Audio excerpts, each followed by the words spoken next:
২১শে জুলাই তো তৃণমূল কংগ্রেসের একটা বেশ বড় দিন, মানে ঐক্যের একটা বার্তা দেওয়ার চেষ্টা থাকে। হ্যাঁ, তা তো বটেই। কিন্তু ঠিক তার আগেই দেখুন বীরভূমের রাজনীতিতে আবার সেই পুরনো ঝামেলা, মানে অনুব্রত মণ্ডল আর কাজল শেখ। হ্যাঁ, এই দ্বন্দ্বটা তো অনেক দিনের, নতুন করে আবার মাথাচাড়া দিয়েছে আর কি। একদম। তো আমাদের হাতে যেটুকু খবর আছে, আসুন সেটা একটু তলিয়ে দেখি। মানে দল কি করছে, পরিস্থিতিটা ঠিক কি। হ্যাঁ, মানে এই সংঘাতটা তো মূলত এলাকা দখলের লড়াই, রাজনৈতিক প্রভাব বিস্তারের একটা ব্যাপার। কিন্তু ঘটনাটা অন্যদিকে মোড় নিল যখন অনুব্রত মণ্ডলের বিরুদ্ধে ওই অভিযোগটা এলো। কোন অভিযোগটা? ওই আইসিকে? হ্যাঁ, একজন পুলিশ অফিসার ইন্সপেক্টর ইনচার্জকে খুব খারাপ ভাষায় হুমকি দেওয়ার অভিযোগ। এটা সামনে আসতেই স্বাভাবিকভাবেই রাজ্য নেতৃত্ব বেশ অস্বস্তিতে পড়েছে। আচ্ছা, তা পড়ারই কথা। তো এর পরে দল ঠিক কি করল? কোনো ব্যবস্থা নেওয়া হলো? হ্যাঁ, ব্যবস্থা বলতে ওই যে ২১শে জুলাইয়ের আগে ভবানীপুরে একটা প্রস্তুতি সভা ছিল। হ্যাঁ, জানি। তার ঠিক আগে রাজ্য সভাপতি সুব্রত বক্সী, তারপর ধরুন ফিরাদ হাকিম, অরূপ বিশ্বাস, একদম শীর্ষ নেতারা আর কি। হ্যাঁ, টপ লিডাররা। তারা অনুব্রত আর কাজল শেখ দুজনকেই ডেকেছিলেন আলাদা করে। ও, আলাদা করে ডেকেছিলেন? হ্যাঁ, আর বেশ কড়া ভাষায় নাকি সতর্কও করেছেন। স্পষ্ট বলে দিয়েছেন যে ব্যক্তিগত কোন্দলের জন্য দলের ক্ষতি হলে সেটা কিন্তু সহ্য করা হবে না। বেশ কড়া বার্তা তাহলে। এই বৈঠকের আর এই সতর্কবার্তার কিন্তু একটা মানে আছে। দেখুন, একদিকে দল ঐক্য দেখাতে চাইছে ২১শে জুলাই সামনে, ঠিক। তখন বীরভূমের মতো একটা জেলায় দলের শক্ত ঘাঁটি বলা যায়, সেখানে এইরকম একটা ঘটনা, দলের শৃঙ্খলা নিয়ে তো প্রশ্ন উঠে যায়, তাই না? তা তো বটেই। আর সবচেয়ে বড় ব্যাপার হলো ওই পুলিশ অফিসারকে ওরকমভাবে হুমকি নেওয়ার মতো একটা অভিযোগ, বেশ গুরুতর অভিযোগ কিন্তু। হ্যাঁ, খুবই গুরুতর। তারপরেও ফিরাদ হাকিম যা বললেন আর কি, তাতে বোঝা গেল অনুব্রত মণ্ডলকে শুধু একটা শেষ হুঁশিয়ারি দেওয়া হয়েছে, লাস্ট ওয়ার্নিং। শুধু লাস্ট ওয়ার্নিং? এই ঘটনার পরেও? হ্যাঁ, এখনো পর্যন্ত খবর তো সেরকমই। আশ্চর্য।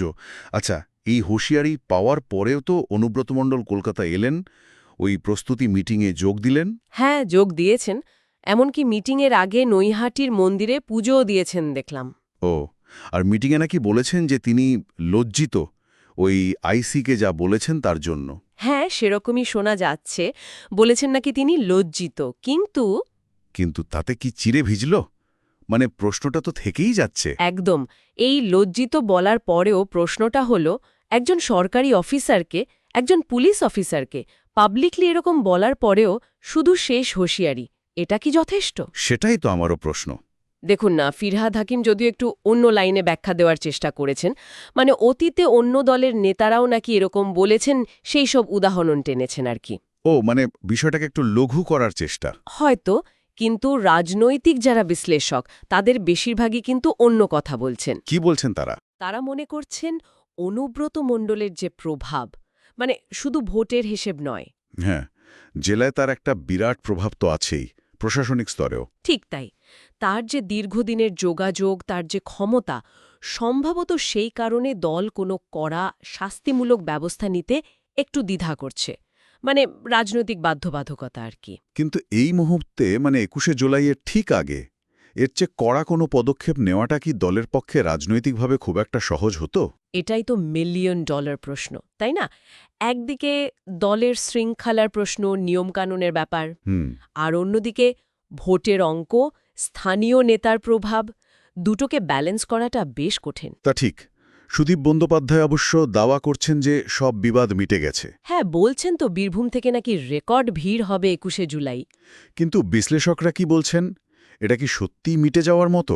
অনেকেই কিন্তু মনে করছেন এটা হয়তো ওপর একটা যুদ্ধবিরতি দেখানো হচ্ছে, লোক দেখানো সমঝোতা কি। মানে ভেতরে ভেতরে সমস্যাটা রয়েই গেল। কারণটা সহজ, যদি সত্যি সব মিটে যেত তাহলে তো আর আলাদা করে ডেকে ওরকম হুঁশিয়ারি দেওয়ার দরকার পড়ত না, তাই না? যুক্তি আছে। দলের পুরনো যারা কর্মী, তারাও নাকি নিজেদের মধ্যে ফিসফাস করছেন যে এই আগুন এত সহজে নেভার নয়। তাহলে ব্যাপারটা দাঁড়াচ্ছে যে দল বাইরে থেকে ঐক্যর কথা বলছে, সমস্যা মিটে গেছে বলছে। হ্যাঁ, প্রকাশ্যে একটা বার্তা দেওয়ার চেষ্টা। কিন্তু ভেতরে ভেতরে বীরভূমের কোন্দল আর বিশেষ করে অনুব্রত মণ্ডলের এই ভূমিকা নিয়ে একটা চাপা অস্বস্তি, একটা টেনশন কিন্তু রয়েই গেল। একদম। দল হয়তো পরিস্থিতি সামাল দেওয়ার চেষ্টা করছে, কিন্তু এই শেষ হুঁশিয়ারি আদতে কতটা কাজ দেবে বা ভবিষ্যতে কোনো পরিবর্তন আসবে কিনা, তা নিয়ে সন্দেহ থাকছে। হ্যাঁ, যথেষ্ট সন্দেহ থেকেই যাচ্ছে। সময় বলবে। এ পুরো ঘটনাটা কিন্তু একটা বড় প্রশ্ন আমার তুলে দিল। মানে রাজনৈতিক দলগুলো কি অনেক সময় প্রভাবশালী নেতাদের ক্ষেত্রে মানে দলের যে নীতি বা আদর্শ থাকে হ্যাঁ, সেটার থেকেও রাজনৈতিক বাধ্যতাবাধকতা মানে প্র্যাকটিক্যাল পলিটিক্সকেই বেশি গুরুত্ব দিয়ে ফেলে? এটা একটা খুব গুরুত্বপূর্ণ প্রশ্ন। এই ভাবনাটা না হয় শ্রোতাদের জন্য আমরা রেখে গেলাম, তারাও ভাবতে পারেন বিষয়টা নিয়ে।